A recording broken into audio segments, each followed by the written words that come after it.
Hello दोस्तों, स्वागत है आप सभी का हमारे YouTube चैनल पर। तो आज हम आ चुके हैं एक और इन्फॉर्मेटिव वीडियो लेकर। तो आज इस वीडियो के अंदर हम आपको बताने वाले हैं इनकम टैक्स रिटर्न के बारे में। अगर आपकी ITR की ड्यू डेट है जो निकल चुकी है, जो हमारी 15 सितंबर थी, उसके बाद में एक दिन की ड्यू डेट है जो उसको एक्सटेंड किया था, 16 सितंबर की गई थी। अगर आप उस तारीख में अपनी इनकम टैक्स की रिटर्न है जो फाइल नहीं कर पाए, तो आपको घबराने की जरूरत नहीं है। आप 31 दिसंबर तक भी अपनी इनकम टैक्स की रिटर्न है जो फाइल कर सकते हो। उस रिटर्न को फाइल करने के लिए हमें काफी सारे नुकसान भी हैं, लेकिन अभी भी देर नहीं हुई है, आप अपनी रिटर्न को जरूर फाइल करें। तो कैसे आप अपनी रिटर्न को ड्यू डेट निकलने के बाद में फाइल कर सकते हैं और उसमें कोई टैक्स पेनल्टी लेट फीस बन रही है तो आप उसे कैसे पे कर सकते हैं, उसी के बारे में हम इस वीडियो में बताने वाले हैं। और अगर आप भी कंप्यूटर टैक्स सॉफ्टवेयर यूज करते हो, उसकी सहायता से आप रिटर्न फाइल कर सकते हो। तो 1 बाय 1 करके स्टेप बाय स्टेप आप कैसे इनकम टैक्स की रिटर्न है जो फाइल कर सकते हो, तो उसी के बारे में हम इस वीडियो में चर्चा करने वाले हैं। हाँ जी दोस्तों, इस वीडियो के अंदर हम बात करेंगे इनकम टैक्स के बारे में। हाँ जी दोस्तों, आपने सही सुना, इनकम टैक्स के बारे में हम बात करेंगे, ITR के बारे में बात करेंगे। दोस्तों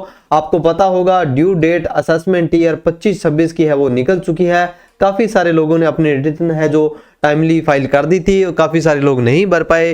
जिन्होंने फाइल की है उनको बहुत बहुत बधाई हो, जिनका रिफंड आ गया उनको भी काफी बधाई हो। लेकिन जो लोग अपनी रिटर्न है वो ड्यू डेट से पहले नहीं फाइल कर पाए किसी भी वजह से, तो उनको घबराने की जरूरत नहीं है। अभी भी आप 31 दिसंबर तक अपनी है जो रिटर्न है वो फाइल कर सकते हो। विद लेट फीस आप अपनी रिटर्न को फाइल कर सकते हो। अगर आपकी इनकम मोर देन 3 लाख है तो आपको 1000 रुपीज की लेट फीस पे करनी पड़ेगी। अगर आपकी इनकम मोर देन 5 लाख है तो आपको 5000 रुपीज की लेट फीस के साथ में रिटर्न को है सबमिट करना पड़ेगा। ये जो मैंने इनकम बताई है ये नॉर्मल इनकम है दोस्तों, इसमें कोई भी स्पेशल रेट इनकम है जो इंक्लूड नहीं है। तो आज हम जो रिटर्न फाइल करने वाले हैं दोस्तों, वो हम असेसमेंट ईयर 25-26 की रिटर्न है जो फाइल करेंगे, जिसके अंदर इनकम हमारी मोर देन 7 लाख होने वाली है, जिसके अंदर हमें लेट फीस भी पे करनी है, टैक्स भी पे करना है, इंटरेस्ट भी पे करना है। तो सारी की सारी चीजें डिटेल इंफॉर्मेशन आपको इसी एक वीडियो के अंदर मिल जाने वाली है। तो किस तरह से आप रिटर्न को रेडी करने से लेकर, रिटर्न के अंदर टैक्स बनाने से लेकर, उस टैक्स को पे करने से लेकर और अंतिम रिटर्न सबमिट करने तक की पूरी प्रोसेस एक ही वीडियो में जान जाएंगे। तो आपको दोस्तों वीडियो के अंदर लास्ट तक बने रहना है, टिके रहना है दोस्तों। हाँ जी दोस्तों, अब हम करते हैं वीडियो को स्टार्ट। तो सबसे पहले आपको अपने सिस्टम में, अपने सॉफ्टवेयर के अंदर आ जाना है, क्योंकि आपको पता होगा हम जो वीडियो बनाते हैं इनकम टैक्स के अंदर, तो वो हम कंप्यूटर टैक्स सॉफ्टवेयर के अंदर कैसे रिटर्न फाइल की जाती है उसी पे बनाते हैं। तो आज भी हम कंप्यूटर टैक्स सॉफ्टवेयर के अंदर वो रिटर्न है आपको फाइल करके बताएंगे। तो जैसे ही आप अपने सॉफ्टवेयर को ओपन करेंगे तो इस तरह का इंटरफेस आपके सामने आ जाने वाला है। अब यहाँ पर दोस्तों आपको पहले आपका असेसमेंट ईयर आपको यहाँ से चेक कर लेना है, और उसके बाद में अब आपको अगर पार्टी का कोड पता है तो आप कोड से सर्च करें। अगर आपको नाम पता है, फादर नेम पता है या पैन नंबर पता है, तो उस पैन नंबर से सारी की सारी इंफॉर्मेशन डाल के आपको कर लेना है पार्टी को ओपन। तो जैसे ही आप पार्टी को ओपन करते हैं तो आपको कुछ इस तरह का एक जो मैसेज आपके स्क्रीन पे आता होगा, जिसके अंदर हमें ये पूछा जाता है आपको प्रीवियस ईयर के डाटा को आपको ट्रांसफर करना है इस ईयर के अंदर। अगर आप इसे ओके कर देंगे दोस्तों, तो मान लो आपका लास्ट ईयर में कोई शेयर मार्केट का लॉस था तो वो ऑटोमेटिक इस साल के अंदर आ जाएगा। अगर आपने लास्ट ईयर की रिटर्न भी आपके सॉफ्टवेयर से इसको फाइल की थी तो, या फिर इसके अंदर आपने जो लास्ट ईयर की रिटर्न आपने सॉफ्टवेयर से फाइल की थी तो उसी की लास्ट ईयर की डेट ऑफ फाइलिंग और एनक्लोजमेंट नंबर भी आपको कंप्यूटेशन के अंदर दोस्तों शो हो जाता है लास्ट ईयर का भी। हाँ जी, वो भी मैं आपको बताऊंगा। तो एक बार इसे आपको कर देना है ओके के ऊपर प्रेस दोस्तों, फिर आपको कर देना है ओके के ऊपर प्रेस। अब जैसे ही आप अपनी रिटर्न के अंदर उस पार्टी को ओपन करते हैं तो सबसे पहले आपको दिखाई देगा आपका असेसमेंट ईयर दोस्तों। हाँ जी, फिर आपको पार्टी का नाम शो कर जाएगा और यहाँ पर आपको आपके पार्टी का कोड और पैन नंबर, एज आपको शो कर जाने वाली है। अब आपको दिखाई दे रहा होगा, मैंने इसके अंदर इनकम भी आपको यहाँ पर दिखाई दे रही होगी, क्योंकि अब आप कहोगे सर आपने तो वीडियो में बताया था आप सारी की सारी इंफॉर्मेशन बताएंगे, लेकिन आपके अंदर इसके अंदर आपने रिटर्न को तो पहले ही प्रिपेयर कर रखा है। हाँ जी दोस्तों, मैंने ऐसा क्यों किया है, क्योंकि वक्त आपका भी कीमती है, मेरा भी कीमती है। तो वक्त की नज़ाकत को देखते हुए, टाइम को देखते हुए मैंने इस रिटर्न को पहले ही प्रिपेयर कर लिया था। लेकिन आपको मैं डिटेल के अंदर एक एक चीज बताऊंगा, आपको एक बार भी ऐसा नहीं लगेगा कुछ चीज है जो मिस हो चुकी है। हाँ जी दोस्तों, अब आपको क्या करना है, सबसे पहले जैसे ही आप अपने पार्टी को ओपन करते हैं और रिटर्न को स्टार्ट करते हैं प्रिपेयर करना, तो सबसे पहला जो हमारा काम होता है वो हमारा काम होता है हमारा इनकम टैक्स के जो फॉर्म है AIS TIS और हमारा फॉर्म 26AS। हाँ जी दोस्तों, इनको आपको एक बार बारीकी से अच्छे से चेक करना होता है, अपने सॉफ्टवेयर के अंदर इंपोर्ट करना होता है। तो आपको यहाँ से दोस्तों डाउनलोड के ऊपर है जो कर देना है क्लिक। जैसे ही आप क्लिक करेंगे तो ये कमांड है वो ऑटोमेटिकली लग जाने वाली है। अब हमारे सॉफ्टवेयर की सहायता से ये हमें इनकम टैक्स पोर्टल पे ले जाएगा, वहां से हमारे जो फॉर्म AIS TIS है उनको डाउनलोड करेगा, इंपोर्ट करेगा। वहां पर आपको बस एक कैप्चा कोड डालना होगा, बाकी का सारा काम ऑटोमेटिक ही सॉफ्टवेयर की सहायता से हो जाने वाला है। बस आपको इंतजार करते रहना है और जैसे ही इंपोर्ट हो जाता है और फिर आपको कर देना है डाउनलोड के ऊपर क्लिक। अब जैसे ही आप डाउनलोड पे क्लिक करेंगे तो कुछ इस तरह का आपको इंटरफेस दिखाई देगा। अब आपके जो ऑनलाइन AIS TIS के अंदर जो इन्फॉर्मेशन शो हो रही थी, जैसे हमारे इस क्लाइंट का ओनली सेविंग का इंटरेस्ट शो हो रहा है।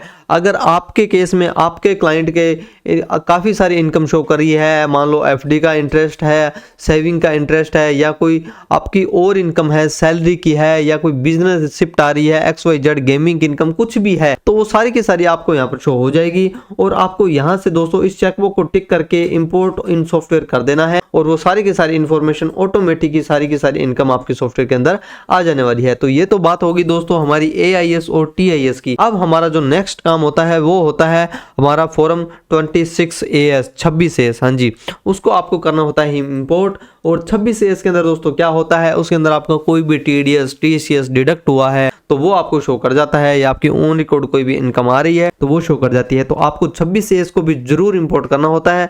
तो आपको क्या करना होता है दोस्तों, प्रीपेड टैक्सेस के ऊपर करना होता है क्लिक। और जैसे ही आप प्रीपेड टैक्सेस पे क्लिक करेंगे तो आपके सामने इस तरह का इंटरफेस आएगा। अब मैंने तो इसको पहले ही इंपोर्ट कर लिया था, लेकिन आपको इसे इंपोर्ट करना है तो कैसे करेंगे, यहाँ से आपको दोस्तों एक इंपोर्ट का ऑप्शन दिखाई दे रहा होगा। हाँ जी, अब आपको करना होता है दोस्तों इसके इंपोर्ट के ऊपर क्लिक।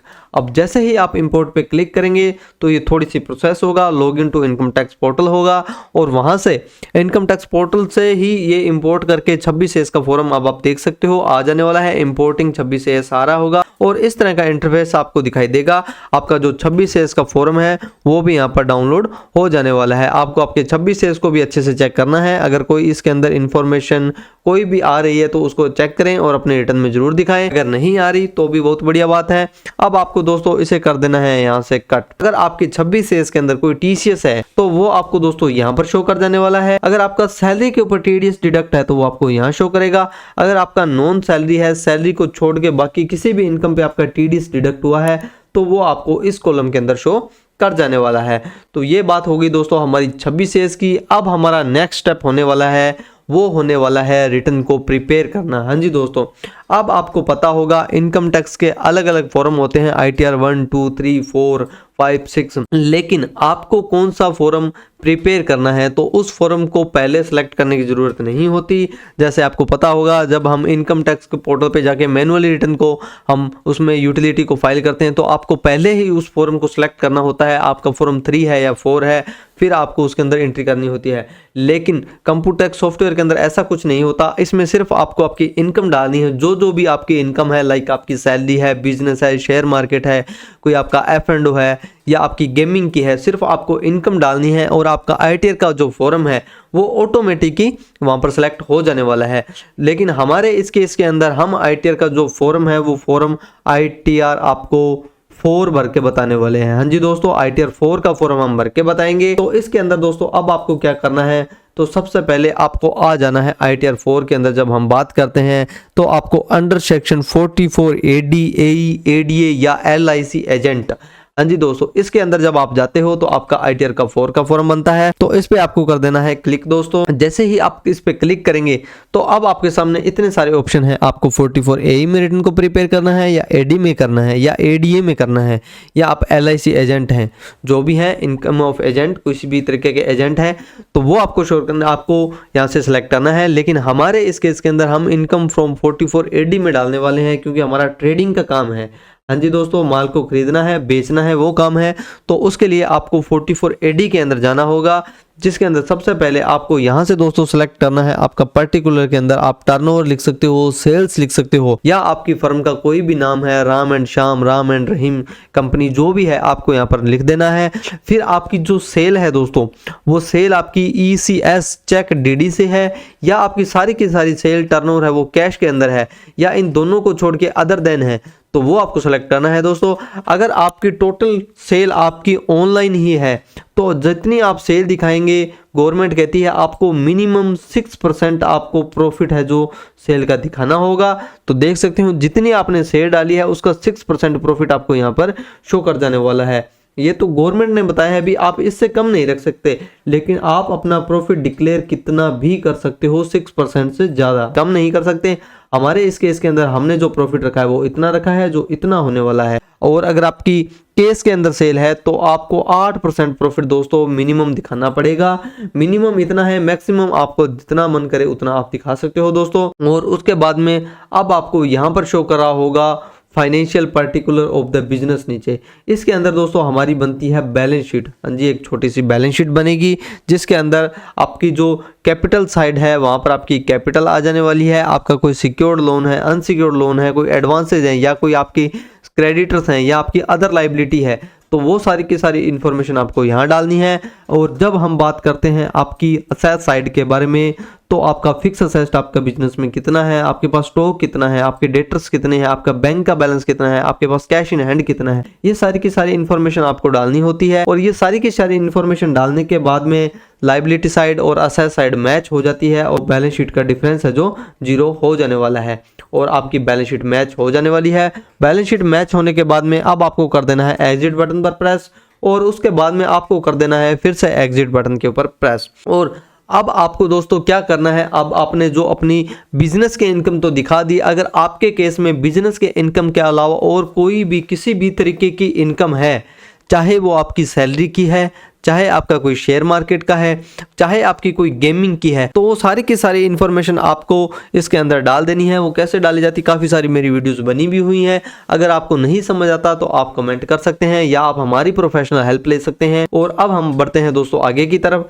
अब हमारी बिजनेस की इनकम आ चुकी है और उसके बाद में हमारा जो ऑनलाइन AST इसमें सेविंग का इंटरेस्ट आ रहा था वो आ चुका है। और फिर हमारी टोटल इनकम है वो देख सकते हो 7,08,198 रुपए हो चुकी है, जिसके ऊपर हमारा इतना टैक्स बन रहा है और इतना हमारा लेट फीस और इंटरेस्ट है वो बन रहा है। और टोटल आपको यहाँ पर हमारी जो टैक्स लायबिलिटी है वो दिखाई दे रही होगी। और इसको डिटेल में जानने के लिए आपको कंप्यूटेशन को आपको ओपन करना होगा, लेकिन कंप्यूटेशन को ओपन करने से पहले अब आपको आपकी रिटर्न के अंदर कोई भी एरर त्रुटि है तो वो आपको चेक करा देते हैं। तो आपको करना है टी रिटर्न फॉर्म के ऊपर क्लिक। जैसे ही आप टी रिटर्न फॉर्म पे क्लिक करते हैं तो कंप्यूटेक्स सॉफ्टवेयर के एक नए पेज पे हम आ जाते हैं।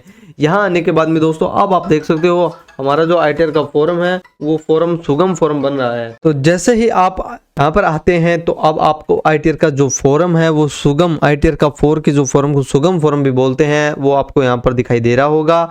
और अब आपको दोस्तों यहाँ से टी रिटर्न फॉर्म के ऊपर कर देना है क्लिक का। जैसे ही आप टी रिटर्न फॉर्म पे क्लिक करेंगे आपकी रिटर्न के अंदर कोई भी यस नो करने वाले हैं, कोई भी एरर हैं, त्रुटि हैं, वो आपको शो कर जाने वाले हैं। अगर कोई भी नहीं है, अगर इस तरह का आपको कोई मैसेज आ रहा है तो ये हमारे सॉफ्टवेयर के अंदर ही हमने जो सेटिंग कर रखी है, जब तक हमारी कोई टैक्स लायबिलिटी बन रही है तो वो हमें शो करता रहेगा। अब आपको कर देना है ओके। और उसके बाद में दोस्तों अब आपका जो नेक्स्ट काम होने वाला है वो मैं आपको कंप्यूटेशन को एक बार आपको दिखा देता हूँ डिटेल के अंदर। तो आपको यहाँ से कर देना है कंप्यूटेशन के ऊपर क्लिक। जैसे ही आप कंप्यूटेशन को ओपन करेंगे तो इस तरह का आपको कंप्यूटेशन है दिखाई देगा। यहाँ पर पहले आपकी सारी की सारी बेसिक इंफॉर्मेशन दोस्तों शो करेगी, जिसके अंदर आपका name of assessee, father name, husband name, address, email ID, status, pan number, ward number, residence status, nature of business, आपका AO कोड क्या है, आपका फाइलिंग स्टेटस क्या है, जो मैंने बताया था लास्ट ईयर की रिटर्न है वो फाइल आपने कब की थी वो आपको शो कर जाएगी। और उसके बाद में आपका आधार नंबर, आपका बैंक की डिटेल है वो आ जाएगी और आपका मोबाइल नंबर आ जाने वाला है। ये तो सारी की सारी आपकी दोस्तों बेसिक इंफॉर्मेशन है, इसे आपको एक बार अच्छे से है वो चेक करना होगा। अगर इसके अंदर आपकी कोई भी करेक्शन है तो आप सॉफ्टवेयर के अंदर जाके उसे सही कर सकते हैं। अब आप जैसे ही थोड़ा सा नीचे की तरफ आएंगे तो यहाँ पर आते ही आपको सबसे पहले दिखाई देगा computation of total income as per section 115 BAC new tax regime. हाँ जी दोस्तों, हम न्यू टैक्स रिजीम के अंदर है, जो आपको पता होगा ड्यू डेट निकलने के बाद में आपकी रिटर्न है वो by default new tax regime में ही जाने वाली है। आप ओल्ड टैक्स रिजीम के अंदर रिटर्न को सबमिट नहीं कर पाओगे, तो आपको यहाँ पर न्यू टैक्स रिजीम में रिटर्न को फाइल करनी है। अब आपने जो भी इनकम दिखाई है वो इनकम आपको यहाँ शो कर जाने वाली है। आपके अदर सोर्स के अंदर आपका सेविंग का, FD का कोई इंटरेस्ट है, डिविडेंड है, वो आपको यहाँ शो कर जाने वाला है। और फिर आपको टोटल इनकम दोस्तों आपको यहाँ पर शो कर जाने वाली है। फिर आपको आना है थोड़ा सा नीचे की तरफ और यहाँ आकर अब आपके सामने दोस्तों टैक्स ड्यू एग्जेम्पशन लिमिट, जो हमारी बेसिक एग्जेम्पशन लिमिट होती है 3 लाख रुपीज, उसके बाद जो हमारा टैक्स बन रहा है वो इतना बन रहा है, लेकिन जो हमें रिबेट दी गई है सेक्शन 87A की वो हमें इतनी मिली है। फिर हमारी इतना टैक्स हमें बन रहा है। इस टैक्स के ऊपर हमें 4% हेल्थ एंड एजुकेशन सेस भी देना होता है, वो आपको शो कर जाएगा। फिर हमारा टोटल टैक्स आपको यहाँ पर शो कर जाने वाला है।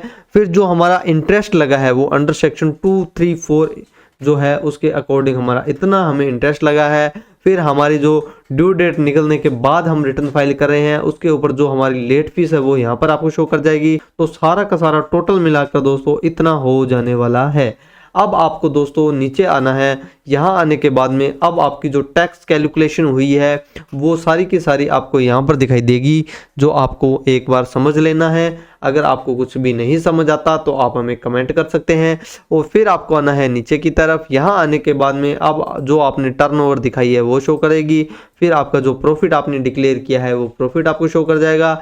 फिर आपको थोड़ा सा आना है नीचे की तरफ। यहाँ आने के बाद में जो भी आपका दोस्तों टैक्स अभी आपने पे करने वाला है वो आपको यहाँ पर शो कर जाएगा। जैसे ही आप इसे पे कर देंगे तो आपका BSR कोड, आपका डेट, आपका चालान नंबर और जिस बैंक से आपने पे किया है उसका नाम भी आपको यहाँ पर शो कर जाने वाला है। फिर आप जैसे ही नीचे आएंगे तो यहाँ पर आपकी सारी की सारी बेसिक आपके जो जितने भी बैंक आपने इसके अंदर ऐड कर रखे हैं सॉफ्टवेयर में वो सारी इन्फॉर्मेशन आ जाने वाली है। अब आपका किन किन बैंक से आपको इंटरेस्ट मिला है उन बैंक का नाम और उनकी अमाउंट भी आपको शो कर जाएगी।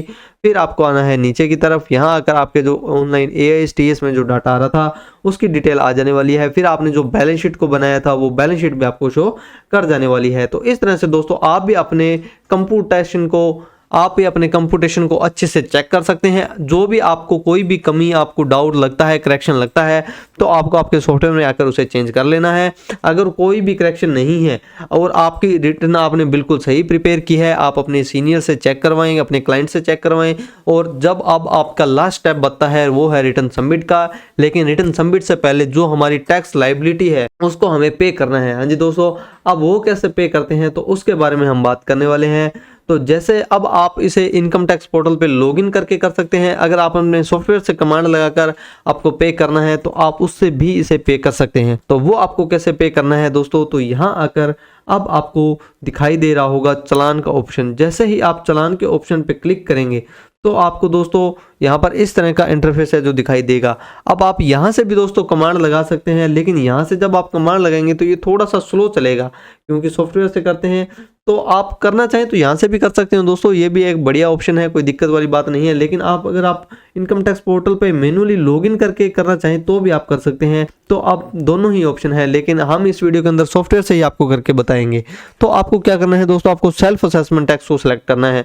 जैसे ही आप सेल्फ असेसमेंट टैक्स को सिलेक्ट करेंगे तो आपकी सारी की सारी इन्फॉर्मेशन ऑटोमेटिक फिल हो जाने वाली है। यहाँ पर आपका ईयर आ जाने वाला है, टैक्स आ जाने वाला है, इंटरेस्ट आ जाने वाला है, लेट फीस आ जाने वाली है और टोटल अमाउंट आ जाने वाली है, जो एक बार आपको आपके कंप्यूटेशन से मैच कर लेना है कितना टैक्स हमें भरना है और कितना हमारा सॉफ्टवेयर है जो उठा रहा है। 1-2 रुपये राउंड ऑफ में होता है दोस्तों, कोई दिक्कत वाली बात नहीं है। यहाँ पर देख सकते हो 13,780 रुपये बन रहा है और वैसे 13,783 बना है, लेकिन 13,780 रुपये ये बता रहा है। तो 13,780 रुपये इसने उठा लिया है। अगर आप इसे 83 भी करना चाहते हैं तो कर सकते हैं। अब हमारा जो पेमेंट मोड है वो किस तरह का रहने वाला है दोस्तों, आपको कैश से करना है, चेक से करना है, ई पेमेंट करना है, डेबिट कार्ड से करना है, या आप UPI से करना चाहते हैं तो आपको पेमेंट गेटवे को करना है सिलेक्ट और फिर आपको जनरेट ई फाइलिंग चालान के ऊपर कर देना है दोस्तों क्लिक। जैसे ही आप इस पे क्लिक करेंगे तो अब ये जो प्रोसेसिंग है वो स्टार्ट हो चुकी है। अब ये हमें इनकम टैक्स पोर्टल पे ले जाएगा, वहां से मैन्युअली इसको हमें लॉगिन नहीं करना, ऑटोमेटिक ही लॉगिन होगा। ऑटोमेटिक ही हमारा जो चालान वाले सेक्शन में हमें ले जाएगा, सारी की सारी डिटेल ऑटोमेटिक होने वाली है। जहां हमें मैन्युअली करना होगा वो मैं आपको बता दूंगा, बस आपको इंतजार करना है। आपको कोई भी बटन प्रेस नहीं करना है, किसी भी तरीके से इसे रिफ्रेश नहीं करना, बस आपको इंतजार करना है। तो देख सकते हैं दोस्तों इनकम टैक्स पोर्टल पर आ चुका है। लॉगिन के लिए जो हमारी यूजर आईडी है वो ऑटोमेटिक ही यहाँ पर सॉफ्टवेयर से लग जाने वाली है, आपको नहीं डालनी। और उसके बाद में जो हमारा पासवर्ड है, चेकबुक भी ऑटोमेटिक ही टिक होगा, पासवर्ड भी ऑटोमेटिक ही लगेगा और कंटिन्यू भी ऑटोमेटिक ही होने वाला है दोस्तों। ये देख सकते हो, बस आपको इंतजार करना है और कुछ नहीं करना। और यहाँ आने के बाद में इनकम टैक्स पोर्टल में लॉगिन होने के बाद में अब हमारा जो चालान है, चालान के सेक्शन में भी हमें ऑटोमेटिक लेके जाएगा। अगर आपने प्रॉपर्ली सॉफ्टवेयर से करना है तो बस आपको इंतजार करना है।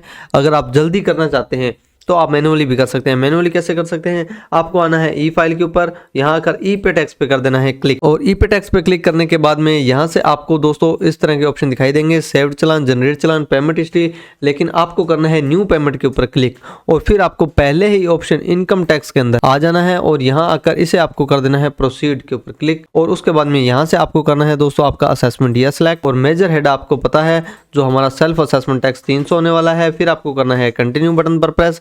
अब जो हमारा टैक्स है, हमारी लेट फीस है, हमारा जो इंटरेस्ट है, उसे आपको डाल देना है। अगर आप मैनुअली डाल सकते हैं तो मैनुअली डाल दें। अगर आप इंतजार करेंगे तो वो सॉफ्टवेयर से जो हमने कमांड लगा रखी है उससे भी ऑटोमेटिकली यहाँ पर आ जाने वाली है, तो वो मैं आपको बता देता हूँ, बस आपको इंतजार करना है, ये ऑटोमेटिकली आएगा अब आपके सामने। और चालान के अमाउंट आने के बाद में अब हमारे पास पेमेंट करने के दोस्तों इतने सारे ऑप्शन है। पहले हमारे पास नेट बैंकिंग है, फिर हमारे पास डेबिट कार्ड है, फिर हमारे पास पे एट बैंक काउंटर है, RTGS है, और उसके अलावा हमारा जो UPI है और क्रेडिट कार्ड है वो भी ऑप्शन दिया हुआ है। अब जो भी आपको आपकी सुविधा के अनुसार आपको सही लगे उसे आपको सिलेक्ट कर लेना है। लेकिन हम UPI से रिक्वेस्ट लगा के पे करने वाले हैं, तो आपको कर देना है इसको सिलेक्ट, और उसके बाद यहाँ से आपको कोई भी एक बैंक को सिलेक्ट कर लेना है। जरूरी नहीं उस बैंक में आपका खाता हो, आप कोटक बैंक को सिलेक्ट करें, फिर आपको कर देना है कंटिन्यू बटन के ऊपर प्रेस। और ये आपका प्रीव्यू है दोस्तों, इस प्रीव्यू को एक बार आपको अच्छे से चेक कर लेना है, जिसके अंदर आपका असेसमेंट ईयर, आपका फाइनेंशियल ईयर, आपका मेजर हेड, माइनर हेड, इन दोनों को अच्छे से चेक करें। और अब आपको थोड़ा सा आना है नीचे की तरफ। यहाँ आने के बाद में आपके जितनी भी चालान है, टैक्स है, इंटरेस्ट है, लेट फीस है, उन सबको देखें, टोटल देखें, और आपको कर देना है पे नाउ के ऊपर क्लिक। जैसे ही आप पे नाउ पे क्लिक करेंगे तो ये टर्म एंड कंडीशन है, इन्हें एक बार आपको कर लेना है रीड, फिर आपको कर देना है चेकबुक को टिक, और अब आपको सबमिट टू द बैंक के ऊपर कर देना है दोस्तों क्लिक। और उसके बाद में आपको सेकंड वाले ऑप्शन को करना है सिलेक्ट, और स्किप दिस स्टेप के ऊपर कर देना है क्लिक दोस्तों। और अब हमारे पास इस तरह का इंटरफेस है जो आ जाने वाला है। अब आप किस तरह से इस चालान को पे करना चाहते हैं, क्रेडिट कार्ड से करना चाहते हैं, आप नेट बैंकिंग से करना चाहते हैं, या आप UPI पे रिक्वेस्ट लगा के करना चाहते हैं, या आप QR कोड को स्कैन करके ये चालान पे करना चाहते हैं, आप अपनी सुविधा के अनुसार सेलेक्ट कर सकते हैं। अगर आप UPI पे रिक्वेस्ट लगा के करना चाहते हैं तो आपको UPI को करना है सिलेक्ट, और यहाँ से आपको आपकी जो UPI ID है उसे डाल देना है। तो UPI ID डालते ही आप जैसे ही पे क्लिक करेंगे तो जो हमारी UPI ID है उसके ऊपर है जो रिक्वेस्ट चली गई है, जिसकी टाइम लिमिट दोस्तों 5 मिनट होने वाली है। हाँ जी दोस्तों, 5 मिनट के अंदर अंदर आपको ये चालान है वो पे करना होगा। अगर 5 मिनट से ज़्यादा हो जाते हैं तो आपको दोस्तों इस पे नहीं करना, आपको फिर से नई रिक्वेस्ट लगानी पड़ेगी। बस आपको 5 मिनट के अंदर अंदर आप इसे पे करें दोस्तों। तो देख सकते हैं जैसे ही आप पे करेंगे तो इस तरह का आपके सामने इंटरफेस आ जाने वाला है। और अब हमारा जो चालान था वो सक्सेसफुली दोस्तों पे हो चुका है। अब आपके सामने वो आ भी जाने वाला है, बस आपको थोड़ा सा इंतजार करना है। देख सकते हैं ये लोडिंग ले रहा है, और अब आप देख सकते हैं हमारा जो चालान था, that challan payment is successfully आपके सामने आ जाने वाला है। यहाँ से आपको कर लेना है दोस्तों इस चालान को डाउनलोड, और जैसे ही आप चालान को डाउनलोड करेंगे तो उस चालान के अंदर क्या क्या इन्फॉर्मेशन ज़रूरी है वो आपको बता देते हैं। वैसे तो ये चालान पूरा ही ज़रूरी है, आप इसे सेव करके रखें। इन फ्यूचर आपको कोई भी दिक्कत परेशानी आती है तो आपके रिकॉर्ड में ये काम आएगा। तो अब आपके सामने चालान इस तरह का होने वाला है, जिसके अंदर दोस्तों आपका पहले आपका पैन नंबर, आपका नाम, आपका असेसमेंट ईयर, आपका फाइनेंशियल ईयर, आपका मेजर हेड, माइनर हेड, आपकी चालान की अमाउंट दोस्तों, और उसके बाद में आपने BSR कोड आपका क्या है, आपका चालान नंबर क्या है, आपने किस डेट को चालान पे किया है, ये सारी की सारी बेसिक इन्फॉर्मेशन दोस्तों हमें चाहिए होगी। तो चालान आपको पे करने के बाद में फिर से आपको आना है अपने सॉफ्टवेयर के अंदर, और यहाँ से आपको कर देना है दोस्तों सेव एंड एग्जिट के ऊपर क्लिक। अब दोस्तों इस चालान की एंट्री कहाँ करनी है, कई बार किस केस में अपने रिटर्न को चालान तो पे कर देते हैं लेकिन चालान की एंट्री सही से नहीं कर पाते और रिटर्न को कर देते हैं सबमिट, और जैसे ही वो रिटर्न प्रोसेस होती है तो डिपार्टमेंट से हमें डिमांड आ जाता है। तो आपको जितना जरूरी चालान पे करना होता है उतना ही जरूरी दोस्तों चालान की एंट्री को सही से प्रॉपर दिखाना होता है।